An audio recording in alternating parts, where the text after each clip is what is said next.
Hello दोस्तों, good morning. कैसे हैं आप सब लोग? आई होप आप सब लोग अच्छे होंगे। मैं भी ठीक हूँ। तो आज ब्रेकफास्ट से स्टार्ट हो रहा है व्लॉग। तो आज मैंने ब्रेकफास्ट में बनाए हैं चीले। तो थोड़ी सी हरी सब्जी हुई थी ऊपर छत में, तो मैंने इसी में कट कर दी है। तो ये जो चीला बन रहा है वो है सूजी का। तो इसी में मैंने थोड़े से प्याज काटे हैं बारीक बारीक से, और हरी सब्जी काटी है, और थोड़ी देर के लिए इसको सूजी को फुलाने के लिए रख दिया था। तो बस आज का ब्रेकफास्ट बहुत ही सिंपल होने वाला है।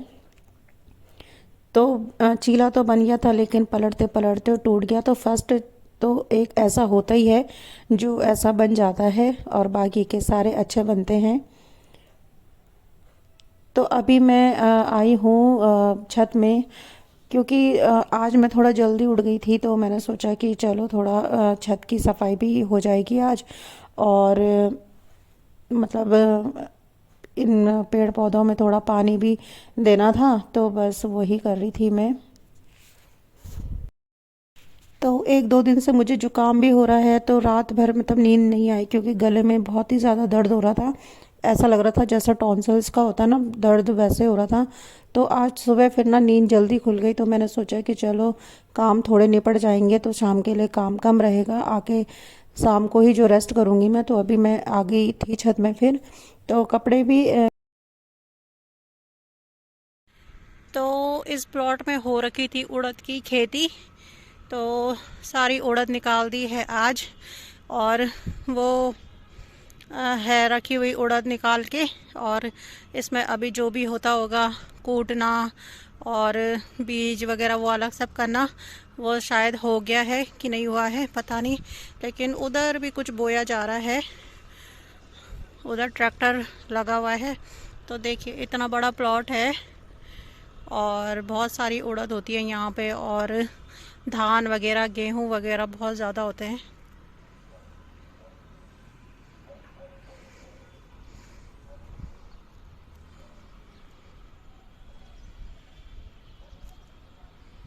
तो मैं लेके आई हूँ इसे पेड़ों में डालने के लिए।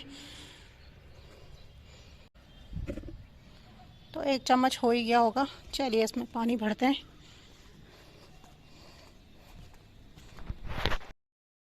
तो दुकान वाले भैया ने बोला था कि एक चम्मच एक डब्बे पानी में डालना, और थोड़ा थोड़ा करके डालना गमलों में, मतलब एकदम से ज़्यादा ज़्यादा मत डालना। तो वही कर रही हूँ मैं एक चम्मच ली है मैंने इसकी, और जहाँ जहाँ पे पेड़ की जड़ है वहाँ वहाँ पे डाला है। तो जैसे ये पत्तों पे कीड़ा लग रखा है ना, तो ये ठीक हो जाएगा इससे। और ये टमाटर का पेड़ इतना अच्छा हो रहा था ना पहले, फिर ये सूख गया था, अब दोबारा से अच्छा होने लग गया है। तो बस अभी यही पानी में एक चम्मच ही पानी को मैंने सब में डाला, सारे पेड़ पौधों में डाला। जो पीलापन था और जो पत्ते खा रखे थे ना कीड़ों ने, वो बिल्कुल ठीक हो जाएंगे इससे। तो इसका रिज़ल्ट भी बताऊंगी मैं आपको, जब थोड़ा सा अभी तो मैंने जो पत्ते थे ख़राब वाले वो सारे काट दिए हैं। तो थोड़ा रिज़ल्ट जब आएगा तब बताऊंगी। तो इस टमाटर के पेड़ पे ना टमाटर लग रहे थे, लेकिन ये झुक रहा था टमाटर के झोंक से। तो अब इसको भी कर पाई मैं सही इसे किया है सीधा मैंने अभी। तो इस पे ना कुछ लगाना पड़ेगा, टेक, मतलब जिससे ये हो जाए। अब मैंने इस पे तो लगा दिया है, लेकिन ये झुक गया है नीचे। तो अब इसके लिए लाना पड़ेगा कुछ। तो अभी आ गई हूँ मैं शॉप से। जो भी आपने अभी तक की वीडियो देखी है वो सब सुबह की है। इससे पहले तो मैं सुबह जब गई थी तो जल्दी जल्दी में गई, बहुत ही लेट हो गया था मुझे। और जुकाम तो मतलब अभी तक गले में तो लग रहा था ऐसे ही दर्द जैसा, लेकिन अब दर्द नहीं हो रहा है। और मतलब फीवर जैसा भी लग रहा है। और क्या कहते हैं इसे, नाक भी बहरी है बहुत। तो और सर में भी मतलब अजीब सा पेन हो रहा है, भारी भारी वाला। तो बस आज का अपडेट यही है कि तबीयत ठीक नहीं हो रही है, क्योंकि मौसम ना बहुत चेंज हो रहा है। कभी गर्मी लग रही है, कभी सर्दी लग रही है। फ़ैन भी चल रहा है एक दो पे तो, क्योंकि दिन में तो फिर बैठना मुश्किल हो जाता है, गर्मी लगती है अभी। तो बस अभी आई हूँ मैं, चाय वाय पी है मैंने, थोड़ी देर मैंने रेस्ट किया है। तो स्वेटर नहीं पहनी है मैंने। मैं दिन में तो स्वेटर लेके गई थी, लेकिन अभी मैंने नहीं पहनी है, क्योंकि काम करते करते ना स्वेटर के फिर वो बाजू गीले हो जाते हैं, फिर काम करने में ना प्रॉब्लम होती है। इसलिए मैंने नहीं पहनी अभी स्वेटर। मैंने कहा चलो सॉल से ही काम चलाते हैं। तो बस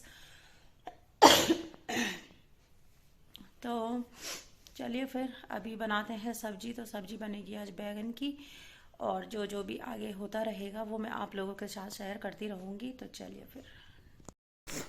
तो मैं मंडी से लेके आई थी 3 बैगन, सोच के कि मैं भरता बनाऊंगी, लेकिन भरते का टाइम ही नहीं आया बनने का। तो मैंने सोचा कि चलो फटाफट से इसकी सब्ज़ी बनाते हैं, लेकिन बनाऊंगी भरता स्टाइल में, क्योंकि फिर ये नहीं खाते हैं बैगन की ऐसे सब्ज़ी। या तो फिर थोड़ा सा ऑयल ज़्यादा डाल के बनाओ तब खा लेते हैं, नहीं तो नहीं खाते हैं। तो ऑयल में डालना नहीं चाह रही हूँ, क्योंकि मेरे गले में वैसे दर्द हो रहा है, जुकाम वैसे हो रहा है। तो ज़्यादा ऑयली और ये सब अवॉइड ही करेंगे कुछ टाइम। तो इसको मैं जो ये सब्ज़ी बनाऊंगी ना, बहुत ही अच्छे से बनाऊंगी, मैश करके बनाऊंगी एकदम। तो भरता ही स्टाइल लगेगा, बस वही है। तो सब्ज़ी कट चुकी है यहाँ पे। ये प्याज, टमाटर, आलू, हरी मिर्च काट दिया है, और ये बैंगन कट गए हैं। इधर तेल गरम हो गया है। तो जब तक ये होगा तब तक मुझे रखने हैं ये बर्तन, और बर्तन धोने भी हैं। तो चलिए सब्ज़ी छौंकते हैं सबसे पहले। तो सब्ज़ी छौंक दी है मैंने। अब इसमें लगाती हूँ मैं ढक्कन, और सब्ज़ी छौंकते छौंकते बर्तन भी लगा दिए हैं। आधे बर्तन धो दिए हैं, आधे रह रखे हैं। तो चलिए पहले इनको भी साफ़ करती हूँ, फिर मिलती हूँ। तो बस अभी सब्ज़ी पक रही है, थोड़ी देर और पकानी मुझे 5 मिनट के लिए। तो देखो जब तक मैंने सब्ज़ी बनाई है तब तक मेरे काम निपट ही गए हैं। तो अगर मैं वेट कर रही जब सब्ज़ी पकेगी तब मैं बर्तन धोऊंगी, तो ऐसा नहीं हो सकता था। तो चलिए फिर चलते हैं अंदर, जब तक ये सब्ज़ी पकती है बैठते हैं। तो यहाँ पे मूंगफली खाई जा रही हैं, तो मैंने नहीं खाई है मूंगफली। अगर मुझे मूंगफली खानी है तो मुझे जल्दी से ठीक होना पड़ेगा, क्योंकि जुकाम खांसी और ज़्यादा होता है मूंगफली खा के। ये तो आप लोग भी सब जानते ही होंगे। तो मेरे पास 2 मूली रखी हुई थी काफ़ी दिनों से, तो इन लोगों की डिमांड पे मैंने इनके लिए बना दिए हैं मूली के पराठे और बैगन की सब्ज़ी। तो सब्ज़ी चलो मेरे सुबह के भी काम आ जाएगी। तो मूली के पराठे, और साथ में बना रही हूँ मैं चाय। तो जुकाम में तो चाय पीने का खुद का भी मन होता है, तो इसलिए मैं भी पीऊँगी चाय। खाना बना दिया है मैंने, और अभी 8 बज रहे हैं, और अमित कर रहे हैं ऑफिस का काम, और भाई जा रहे हैं अपने भाई के घर पे। तो भाई उसका यहाँ पे नहीं रहता है, सिर्फ भाभी भाभी रहती है। भाई दिल्ली रहता है, तो वो दिन में गया था और शाम को इधर ही आ रहा है रहने के लिए। तो मैं आपको बताने वाली थी परसों जो भी ट्रेजेडी हुई थी उसके साथ, वो मैं आप लोगों के साथ शेयर करने वाली थी। तो ट्रेजेडी ऐसी हुई उसके साथ कि उसने किसी कंपनी का इंटरव्यू दिया, मतलब ऐसे ही। तो इंटरव्यू देने के बाद क्या हुआ कि इंटरव्यू उसका बिल्कुल अच्छा हुआ। उन्होंने बोला उसको कि आप आ जाओ यहाँ पे, 15 तारीख से आपकी ज्वाइनिंग करवा देता हूँ। तो ठीक है। इस लड़के ने ये देहरादून में काम करता था जॉब, इन्होंने कर रखा है पॉलिटेक्निक, और पॉलिटेक्निक इनका है सिविल से, ट्रेड सिविल है। तो इनको साइट्स का काम दिया जाता है, जैसे मतलब बहुत बड़ी बिल्डिंग्स बन रही हों, कहीं मॉल बन रहे हों, या कोई कॉलेजेस बन रहे हों, तो वहाँ पे मिलता है इनको काम। तो ये देहरादून में कोई मॉल वॉल का काम चल रहा था, तो उनकी साइट देख रहा था। और यहाँ पे आके इसने देखना है स्पोर्ट्स कॉलेज का काम, जो मतलब स्पोर्ट्स कॉलेज तो गवर्नमेंट ही है, गवर्नमेंट काम हो रहा है वहाँ पे। तो इसको देखना है यहाँ पे। तो ये आ गया वहाँ से। इसने मुझे कॉल की मंडे वाले दिन 11:30-12 बजे के आसपास कि मैं दीदी मैं आ रहा हूँ अभी। मैंने वहाँ पे बात कर ली है, उन्होंने मुझे बुला दिया है, और मैं अभी बैठ रहा हूँ बस में, और 12:30 बजे की बस है। मैं फिर पहुँचूँगा शाम को 9-10 बजे के आसपास, लेकिन अभी मेरा कुछ कंफर्म नहीं है कि मैं आऊँगा कि नहीं आऊँगा करके। तो क्योंकि और भी फॉर्मेलिटी होनी होंगी जॉब के लिए, तो वो शायद हुई नहीं थी उस टाइम तक। तो मैंने कहा ठीक है भाई, तो बता देना मुझे अगर आएगा, तो फिर उस हिसाब से खाना वाना जो भी होगा वो मैं करके रखूँगी। तो ठीक है। फिर इसका कॉल ये आ गया था वहाँ से, तो इसका कॉल इसने दिन में बताया नहीं कि मैं आ रहा हूँ करके। तो फिर इसका कॉल आया मुझे शाम को 7:30 बजे के आसपास कि मैं अभी इस जगह पे हूँ और मैं अभी पहुँचूँगा, मुझे पहुँचते पहुँचते 8:30-9 हो जाएंगे, तो आप खाना बना देना। तो मैंने कहा ठीक है भाई, आ जा तू। फिर इसने संडे मंडे को जब ये यहाँ पहुंचे था तो इसने कॉल की वहां पे जिनसे इसकी बात हुई थी, जिन्होंने इंटरव्यू लिया था और जिन्होंने इसको बोला था कि तुम आ जाओ करके, तो बात हुई उनसे, तो उन्होंने इसका कॉल ही पिक नहीं किया और ना इसको कॉल बैक की। तो मतलब इसने नहीं भी किए होंगे तो 10-15 कॉल तो किए ही थे उस बंदे को, तो रिसीव नहीं किया और ना कॉल बैक की। तो चलो ठीक है, रात का टाइम था, हमने कहा चलो छोड़ो, कल सुबह कॉल करना, कल सुबह देखना कि क्या बोलते हैं। तो इसने मंगलवार को भी क्या किया, कॉल की सुबह, ये लग गया था 8 बजे से कॉल करने पे, लेकिन उन्होंने बिल्कुल भी इसकी कॉल ना पिक की और ना मतलब कॉल बैक किया। अब सुबह सुबह मुझे भी ड्यूटी के लिए देर हो रही थी, मैं भी इसके साथ रुकती, मैं कितने टाइम तक जो रुकती। तो मैंने अभी को बोला कि भाई ऐसा है कि अगर वो तुझे कॉल करेंगे फिर मुझे बताना, तो अगर तेरा वहां जाने का बिल्कुल ऐसा ही हो जाएगा प्लान तो पूरे अपने कपड़े वपड़े मत लेके जाना, क्योंकि देखो कहीं नई जगह पे जाना होता है, नया माहौल होता है, मुझे भी कोई आइडिया नहीं है इधर की जगहों का। तो मैंने इसको कहा कि तू फिर बीच में आ जाना, और अगर मतलब कई बार ऐसा होता है कि उनको ना समझ में आए तेरा काम, उन्होंने बोले भाई वापस चले जाओ, तो ये बैग कहाँ लेता जाएगा। तो क्या हुआ कि ये 11-11:30 बजे तक कॉल करता रहा, तब भी ना उनका कॉल ना लगा और ना उसने मतलब कॉल बैक की लड़के को कि भाई हाँ कि आप कॉल कर रहे थे, क्यों कर रहे हो, ठीक है, तो इस टाइप से। लेकिन फिर इसने मंगलवार को क्या किया, शाम को दूसरे बंदे से बात की जो वहीं स्पोर्ट्स कॉलेज में है, उनसे बात की कि सर ऐसा ऐसा है, मैं यहाँ, इसने ये नहीं बोला कि मैं हल्द्वानी आ गया हूँ, ये बोला कि सर कि कब आना है आप अपना बताइए कि मैं कब ज्वाइन करूँ। तो उन्होंने बोला कि आप ऐसा करो, आप ना फ्राइडे को आ जाना, वो जो सर है तुम्हारे वो बहुत ही ज्यादा बिजी रहते हैं, कॉल वॉल नहीं उठा पाते हैं, तो आप ऐसा करना आपके फ्राइडे को आ जाना। तो चलो एक ये हो गया, हम लोग भी थोड़ा टेंशन फ्री हो गए, वो भी टेंशन फ्री हो गया कि भाई ठीक है मुझे मतलब जॉब मिल रही है।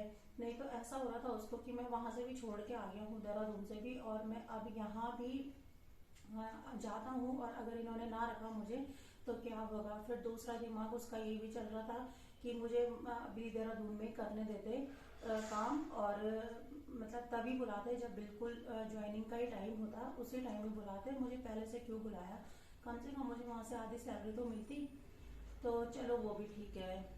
उसके बाद क्या हुआ कि इसने मुझे कहा कि मुझे भी कुछ छोटा मोटा सामान दिलवा दो रूम के लिए, कि मेरे साथ मार्केट चलो और छोटा मोटा सामान लेने हैं। तो मैंने, आपने कल वाले ब्लॉग में देखा ही होगा कि मैंने फिर उस थोड़े बहुत उसमें सामान लिया अपने लिए वहां के लिए।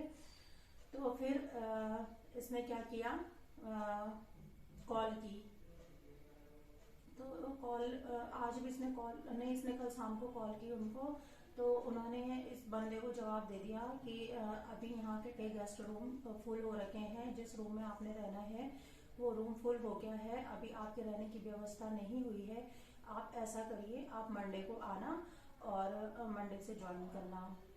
और इतना दिमाग खराब हो गया लड़के का कि मैं बता नहीं सकती हूँ, मतलब होपलेस हो जाता ना आदमी ऐसे कि यार मेरे को टाला जा रहा है, टाला जा रहा है, टाला जा रहा है, और मतलब कोई एग्जैक्ट बात बता नहीं रहा है। और जिस बंदे ने इंटरव्यू लिया है, जिस बंदे ने मुझे यहाँ बुलाया है, वो बंदा मतलब ना मुझे कॉल कर रहा है ना कॉल पिक कर रहा है, तो ये क्या बात हुई। और गुस्सा भी सच में आता है, मुझे भी बहुत गुस्सा आया, मतलब मेरा भी ऐसा हो रहा था कि मतलब मैं कॉल करके एक बारी बात करती हूँ कि सर क्या ड्रामा है ये। तो उसके बाद हुआ क्या कि इसने अपना बैग वैग तो ये पैक कर ही रखा था इसने, तो इसने कहा कि मैं ना वहाँ देहरादून जा रहा हूँ और मैं देहरादून से फिर संडे को निकलूंगा शाम को, मंडे को मैं सुबह यहाँ पे पहुंचूंगा। और उसकी भी खुद इतनी तबीयत खराब हो रही है, मतलब जुकाम खांसी उसको भी हो रहा है, क्योंकि देहरादून में तो ठंडा है, यहाँ पे गर्मी है दिन दिन में, तो वो बिल्कुल मौसम जो चेंज हो जाता है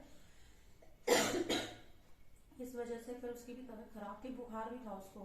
तो फिर मैंने मना किया उसको, मैंने कहा तू मत जा, यहीं रह ले, कहाँ एक दिन के लिए, फिर बीच में सैटरडे है संडे है, फिर तू संडे को शाम को आएगा और भी बीमार पड़ जाएगा, मत जा, यहीं रहे, जो भी होगा देखा जाएगा। तो तो ऐसा हुआ उसके साथ। मैं एक ही चीज बोलना चाहती हूँ यार कि मतलब बेरोजगारी इतनी बढ़ी हुई है, इतनी बढ़ी हुई है। एक तो बंदा कोई इतना मेहनत करता है, मेहनत करके अपना हर चीज करना चाह रहा है, और ऊपर से मतलब दूसरा बंदा कोई समझे ही ना इस चीज को, तो उस चीज का क्या फायदा है। आप चलो बहुत ही बिजी हो, बहुत ही बिजी, आपके पास बिल्कुल टाइम नहीं है किसी के देने के लिए, लेकिन कोई, आप ये सोचो कि अगर आपको किसी ने 50-60 फोन किए हैं तो कुछ सोच समझ के तो किया होगा। अगर उस बंदे को कुछ जरूरत होगी, नीड होगी उसको कोई, तभी तो वो आपको कॉल कर रहा होगा। तो मतलब एटीट्यूड, मतलब एटीट्यूड ही बोलेंगे इस चीज को कि भाई हाँ, आप अपने आगे आप दूसरे बंदे को समझो ही ना कुछ, ये वाली चीज हो जाती है ना फिर, कि हाँ भाई मैं तो बहुत बिजी हूँ, मेरा तो इतना काम चलता है यहाँ पे, और दूसरा बंदा ऐसा फालतू है। मतलब आप सोचो कि 15-16 हजार की नौकरी के लिए वो बंदा देहरादून से यहाँ पे छोड़ के आया है अपना घर, अपना माँ बाप को, सब कुछ छोड़ के आया यहाँ पे, और आगे से उसको इस टाइप का रिस्पॉन्स मिलेगा तो कितनी नेगेटिविटी आती है, और कितना होपलेस हो जाता है इंसान की, अरे मेरा क्या होगा। अब वो वहां से भी छोड़ के आया, अब दोबारा ज्वाइन करने को तो बोल नहीं सकता ना, तो वो तो ना यहाँ का रहता ना वो वहां का, तो फिर कितनी प्रॉब्लम हो जाती है। तो यार कम से कम मतलब कोई ऐसा है कि अगर आपको कोई 50-60 फोन कर रहा है तो फालतू बात करे तो बिल्कुल भी नहीं कर रहा होगा, क्योंकि जो फालतू बात करने के लिए फोन करते हैं वो एक बार ही फोन करते हैं, उठाया तो ठीक है, नहीं उठाया तो चलो कोई नहीं, छोड़ो उस चीज को। लेकिन आप देखो कि मतलब 4-5 दिन से बंदा 50-60 कॉल्स आपके फोन में है, और आप बिल्कुल भी ऐसा कर रहे हो कि आप कॉल बैक तक भी नहीं कर रहे हो, रिसीव करना तो दूर की बात। या फिर ना एक छोटी सी बात होती है, आप कॉल करके ये तो बता सकते हो ना कि ठीक है भाई अभी नहीं हो पाएगी ज्वाइनिंग, अभी तो ये है कि यहाँ पे गेस्ट हाउस जो तुम्हारे लिए थे वो बुक हो गए हैं, और ऐसा है कि आप इतने इतने तारीख को आना, तो बंदा फिर उसी हिसाब से प्रिपेयर होके रहता है। अब देखो लड़कों को घर से भी जवाब देने पड़ते हैं, वहां से भी पापा मम्मी लोगों के कॉल आ रहे हैं उसके कि क्या हुआ ज्वाइनिंग का, कब होगी ज्वाइनिंग, कब तक रहेगा वहां पे, तो 10 सवाल घर वालों के भी, तो माइंड ना बहुत डिस्टर्ब हो जाता है, बहुत स्ट्रेस हो जाता है लड़कों को कि भाई घर से भी प्रेशर है, उधर से भी प्रेशर है, अब बंदा ऐसा बीच में फंस गया, ना इधर का ना उधर का, क्या करे कोई। तो मैं एक ही रिक्वेस्ट करना चाहती हूँ कि भाई मतलब किसी का ऐसा ना फायदा मत उठाओ, और अपने आप को मतलब ऐसा मत सोचो कि बस हाँ हम कर रहे हैं तो दूसरा बंदा फालतू है, तो ऐसा मत सोचो आप, क्योंकि बहुत बहुत बहुत मुश्किल करके ना किसी को जॉब मिल रही है आज की डेट में। और मतलब ये लड़के तो मतलब मैं तो इनको इतना प्राउड फील करती हूँ, इनके ऊपर इतना प्राउड फील करती हूँ इनके ऊपर, कि मतलब इस बंदे ने तब भी हार नहीं मानी कि नहीं दीदी कि जब मैं आ गया हूँ तो जॉब तो मुझे करनी ही है, चाहे मैं वहां जाके उनसे एक बार पर्सनली मिलूं, बस मुझे एक बार ये एड्रेस बता दें कि इस एड्रेस में आना है। अब देखो देहरादून की बात होती तो देहरादून सारा चप्पा चप्पा छाना हुआ है कि भाई हाँ यहाँ पे ये चीज है, यहाँ पे ये चीज है, लेकिन हम लोग यहाँ पे रह रहे हैं, हमें खुद हल्द्वानी के बारे में नहीं है पता कि कौन सी जगह कहाँ पे है क्या है। मतलब मैं तो सच में, मैं तो अपने एरिया के अलावा और दूसरा एरिया जानती नहीं हूँ कि कौन सी जगह पे होगा, लेकिन फिर यहाँ से फिर वहां किच्छा जाओ, अब किच्छा से भी पता नहीं कितनी दूर और है वो जगह, अब कहीं हम जानते हैं नहीं, कुछ नहीं जानते, हम कहाँ जाएं बिना एड्रेस के, कहाँ भटकते रहेंगे हम पूरे दिन भर। तो मतलब इस लड़के ने फिर भी हार नहीं मानी कि चलो मैं देख ही लूंगा चाहे जैसा भी हो गया। मतलब घर से भी बहुत प्रेशर कर रहे थे इसको कि क्यों गया क्या गया, अभी तूने ढंग से बात नहीं की होगी, ये नहीं किया होगा। तो मतलब कभी ऐसा होता है ना, माँ बाप को भी समझना चाहिए चीज, माँ बाप को भी ध्यान में रखनी चाहिए ये चीजें कि भाई होती है ऐसी चीजें कि कुछ चीजें हमारे हाथ में नहीं होती हैं। हम दूसरे की नौकरी करने जब जाते हैं ना तो हम अपने अकॉर्डिंग कुछ नहीं कर सकते हैं, वैसा ही करना पड़ता है जैसा हमें दूसरा बोले। तो ये जो टाल बड़ाई हुई ना, उससे मतलब वो काफी डिस्टर्ब रहा, काफी डिस्टर्ब रहा। फिर एक्चुअली घर में भी ये हुआ कि मतलब मैं भी ड्यूटी वाली हो गई, और अमित भी चले जाते हैं सुबह, फिर वो दिन भर में यहाँ पे बोर होता रहा, बोर होता रहा। लेकिन यही है कि मतलब पढ़ाई वढ़ाई भी कर रहा था वो दिन में, और मतलब मेरे साथ भी उसने पूरी हेल्प की। तो मेरी मतलब जैसे मुझे कल से इतना वो हो रहा है, कोल्ड हो रहा है, तो बहुत ध्यान रख रहा है कि आप मत करो ये काम, बर्तन मत धो, पानी में मत रहो, ऐसा वैसा, तो बहुत केयर करता है। तो अब मैं दूसरे को मैं यही बोलना चाहूंगी कि भाई आप चाहे कितने भी बड़े सेक्टर में क्यों ना हो, आप किसी भी पोस्ट पे क्यों ना हो, लेकिन इस टाइप का एटीट्यूड मत रखो, क्योंकि दूसरा बंदा किस सिचुएशन में होता है वो ना आप जानते हो और ना कोई और जानता है, वो सिर्फ वही जानता है। अब बहुत बड़ी बात होती है एक जगह जॉब मिलना, फिर वहां से छोड़ के दूसरी जगह से कोई ऐसा नेगेटिव रिस्पॉन्स आना तो एकदम आदमी होपलेस हो जाता है। लेकिन इन लोगों की अच्छी बात यह है कि ये इतनी जल्दी होपलेस नहीं होते हैं, और मतलब इनके अंदर एक पॉजिटिव रहती है कि हाँ हम करेंगे, हम कर सकते हैं और करते रहेंगे। तो ये चीजें मुझे बहुत अच्छी लगती हैं इन लोगों के अंदर कि ये इतनी जल्दी हार नहीं मानते हैं। तो अब देखते हैं इसका कल का कि क्या होता है, कैसे कल या परसों का मतलब मंडे को जाना है इसने, तो कल परसों भी दो दिन तो कॉल करनी पड़ेगी ना इन लोगों को, तभी तो ये बताएंगे एड्रेस वैड्रेस की कहाँ आना है, कैसे आना है, नहीं तो फिर गड़बड़ तो होगी। तो फिर कल परसों भी देखेंगे कॉल करके एक बारी की भाई क्या सीन है, तुम लोगों का रखोगे कि नहीं रखोगे। तो देखते हैं फिर अब इसका जो भी अपडेट रहेगा आगे का वो मैं आपको बताती रहूंगी। और ब्लॉग का एंड मैं अभी यहीं पे कर रही हूँ क्योंकि डल लो फीलिंग आ रही है मुझे भी अंदर से। तो मैं भी अभी रेस्ट करती हूँ और बस अभी खाना तो बन रखा है, खाना वाना खाएंगे और फिर मैं मिलूंगी आपको अब कल के ब्लॉग में। आज का ब्लॉग आपको कैसा लगा जरूर बताइएगा और चैनल को लाइक शेयर और सब्सक्राइब करना मत भूलिएगा। तो चलिए फिर मिलती हूँ आपको कल, तब तक के लिए बाय बाय और गुड नाइट।